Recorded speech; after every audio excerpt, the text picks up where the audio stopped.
ஆண்டவராகிய இயேசு கிறிஸ்துவின் நாமம் மகிமைப்படுவதாக. எல்லாம் இயேசுவே சிறுவர் ஊழியத்தின் சார்பாக எங்களுடைய வாழ்த்துக்களை தெரிவித்துக் கொள்கிறோம். அருமையான தம்பி தங்கச்சி, நீங்க கூட கதைனா உங்களுக்கு ரொம்ப இஷ்டம். அதுவும் உண்மையான சம்பவத்தை யாராவது நமக்கு வந்து சொல்ல வந்தா அதை கேட்பதற்கு ரொம்ப ஆசையோடு இருப்பீங்க. இப்போ கூட நான் உங்களுக்கு உண்மையா நடந்த ஒரு சம்பவத்தை நான் உங்களுக்கு சொல்றேன். ஒரு கிராமத்துல ஒரு அக்காவும் அண்ணாச்சு, அதாவது ஹஸ்பண்ட் ஒய்ஃப் ரொம்ப சந்தோஷமா வாழ்ந்து வந்தாங்க. அவங்களுக்கு 4 பெண் குழந்தைங்க. ஆமா, உங்க வீட்டில் கூட நிறைய பெண் குழந்தைங்க இருந்தால பெண் குழந்தைங்க இருந்தாலே அதிக சந்தோஷமா இருப்பீங்க, ஒருத்தர் ஓடி ஆடி ஜாலியா இருப்பீங்க. அதே மாதிரி இந்த குடும்பத்துல 4 பெண் குழந்தைகளும் அருமையாக ரொம்ப வாழ்க்கையில என்ஜாய் பண்ணிட்டு இருந்தாங்க.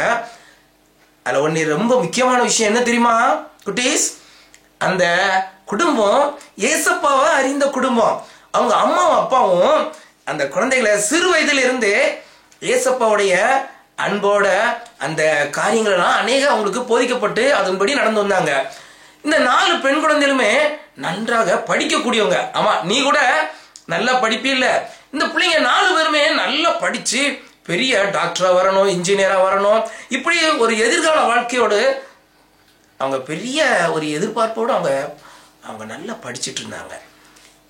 ஒரு நாள் பார்த்தீங்கன்னா அவங்ககிட்ட ஒரு சின்ன ஒரு சோகமான ஒரு நிகழ்ச்சி. என்ன நினைச்சு தெரியுமா? அவங்க அப்பா இந்த உலகத்தை விட்டு மரித்து போயிட்டாங்க.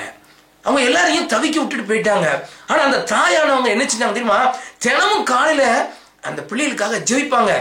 என்னுடைய பிள்ளையுடைய எதிர்கால வாழ்க்கை எப்படி இருக்கும்னு சொல்லி ஏசப்பாட்ட ஜெபிப்பாங்க. சந்தோஷமா அவங்களுடைய வாழ்க்கை ஓடிட்டு இருந்துச்சு. 4 பேருமே நல்லா படிச்சு நல்ல ஒரு வேலை அந்த இடத்துக்கு வந்தாங்க.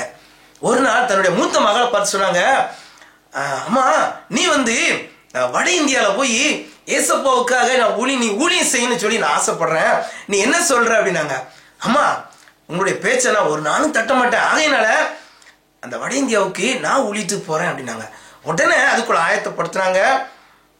அந்த மூத்த மகளை அந்த வாச தெரியாத இடத்துல மலைகளும் குன்றுகளும் காடுகளும் புதர்களும் உள்ள இடத்துல தன்னுடைய மகளை அனுப்புனாங்க. அங்க ஒரு தீவிரவாதி இருந்தான். ஏசப்பா பத்தி யாராவது சொன்னாங்கன்னா உடனே அவங்கள கொலை செஞ்சிருவான். இப்படி இந்த கிராமத்துல ஒரு பிள்ளை இயேசுவை பற்றி சொல்ல வந்திருக்கு அப்படின்னு சொல்லி தேடி அலைய ஆரம்பிச்சான். இந்த ஊழியத்துக்கு வந்த அந்த அக்காவை பார்த்துட்டான். உடனே கையில் இருக்கிற அந்த துப்பாக்கி எடுத்துட்டு போய் மறைஞ்சிருந்து அந்த அக்காவை சுட்டு கொலை செய்தான். இந்த சம்பவம் அதோடைய தாய்க்கு அனுப்பப்பட்டது. உடனே அந்த தாய் என்ன செஞ்சிருப்பாங்க? நீ நினைக்கிற அழுது இருப்பாங்கன்னு நினைக்கிற. அவங்க அழல என்ன செஞ்சாங்க தெரியுமா? அடுத்த மகளை கூப்பிட்டாங்க. அம்மா உங்க அக்காங்க மரித்து போனாலாம், அதனால இயேசுடைய இறைப்பணிய யாருமே அங்க செய்ய முடியல, அந்த இடத்துக்கு நீ போறியா அப்படின்னு கேட்டாங்க. மற்ற பிள்ளைங்களும் என்ன சொல்லியிருப்பாங்க? எம்மாடி அம்மாவை சுட்டுட்டாங்க, சாரி அதாவது அக்காவை சுட்டுட்டாங்க, அதே மாதிரி என்னையும் சுட்டுருவாங்க சொல்லி அவ. ஆனா அந்த பிள்ளை என்ன சொல்றாங்க தெரியுமா? அம்மா நானும் போறேன் அப்படின்னாங்க. அதே மாதிரி இந்த 2வது அக்காவும் போனாங்க. அந்த தீவிரவாதி இந்த அக்காவையும் துப்பாக்கியால சுட்டுட்டான். இந்த தாயுடைய மனம் இப்பவும் சோர்ந்து போகல. 3வது மகளை அனுப்புனாங்க. அந்த மகளையும் அந்த தீவிரவாதி சுட்டு கொலை செய்திட்டான். இந்த தாயுடைய மனம் இப்பவும் சோர்ந்து போகல. அப்பா இயேசுவுக்காக நான் எதை நான் சகிக்கிறேன்னு சொல்லி 4வது மகளை கூப்பிட்டாங்க. அம்மா பாப்பா நீ போறியா? உன்னுடைய உடன் பிறந்த 3 சகோதரிகளும் மரித்து போனாங்க. ஆனா அந்த கிராமத்துல இயேசுவை அறியாத மக்கள் நிறைய பேர் இருக்கிறாங்க, அந்த இடத்துக்கு நீ போறியா அப்படின்னு கேட்டாங்க. உடனே அந்த 4வது பாப்பாவும் சொன்னா, அம்மா கட்டாயம் நான் போறேன் அப்படின்னு சொன்னான். உடனே தாய் வந்து அந்த மகனை ஜெபம் பண்ணி அந்த இடத்துக்கு அனுப்பி வச்சாங்க. போன இடத்துல என்னாச்சு தெரியுமா? அதே தீவிரவாதி மறைந்திருந்து துப்பாக்கியால சுட்டு கொலை செய்துட்டான். துடிச்சு இறந்து போயிட்டாங்க. இந்த செய்தி இந்த தாய்க்கு அனுப்பப்பட்டது. உங்களுடைய மகள் 4வது மகளும் மரித்து போனான். மற்றவங்களாம் என்ன நினைச்சிருப்பாங்க? இந்த தாயுடைய மனம் இப்படி இருக்குதே, பெத்த மனம் பித்துன்னு சொல்லுவாங்க.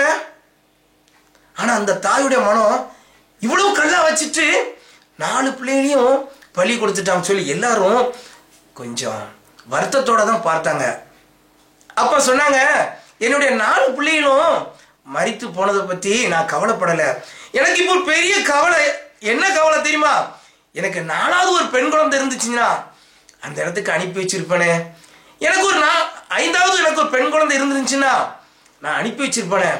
ஆகையினால எனக்கு ஆண்டவர் ஒரு 5 பெண் குழந்தைய கொடுத்திருந்தா எனக்கு எவ்வளவு நல்லா இருந்திருக்கும். சரி இப்பவும் ஒன்னும் ஓடி போகல, நான் இருக்கேன், அந்த இடத்துக்கு நான் போறேன் அப்படின்னு சொல்லி அந்த அம்மா தன்னையே அர்ப்பணம் செய்து அந்த கிராமத்தை நோக்கி போனாங்க. அந்த வட இந்தியால அந்த தீவிரவாதி இருக்கிற கிராமத்தை நோக்கி போனாங்க. எங்க பார்த்தாலும் ஒரே காடு, மலை, புல்கள், முட்கள், அதிகமான காட்டு விலங்குகள், இப்படி போகிற ரீதியில தான் இந்த அம்மா ஊழியத்துக்கு போனாங்க. ஒரு நாள் சாயந்தரம் 6 மணி இருக்கும், மாலை நேரம் ஒரு 6 மணி இருக்கும். இந்த அம்மா ஊழியத்தை முடித்து விட்டு ஒரு பாதைக்குள்ள வந்துட்டு இருந்தாங்க.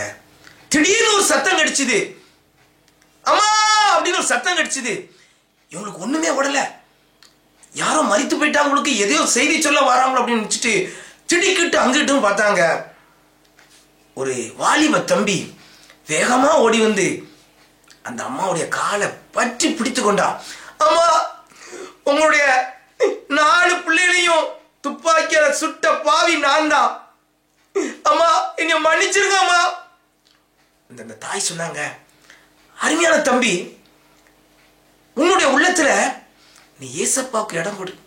நீ உண்மையான சந்தோஷத்தையும் சமாதானத்தையும் பெற்றுக்கொள்ளணும்னா உன்னுடைய உள்ளத்திலையும் இல்லத்திலையும் ஏசப்பாவுக்கு இடம் கொடு சொல்லி இந்த அம்மா சொன்னாங்க. உடனே அந்த தம்பி என்ன சொன்னான் தெரியுமா? அம்மா, உங்களுக்கு ஆண்டவரால் கொடுக்கப்பட்ட 4 பிள்ளைகளையும் சுட்டு கொன்ற அந்த தீவிரவாதி நான் தாம்மா. ஆனா ஒன்னு சொல்றேன், நீங்க நினைக்கலாம் 4 பிள்ளைகளையும் இழந்துட்டேன்னு.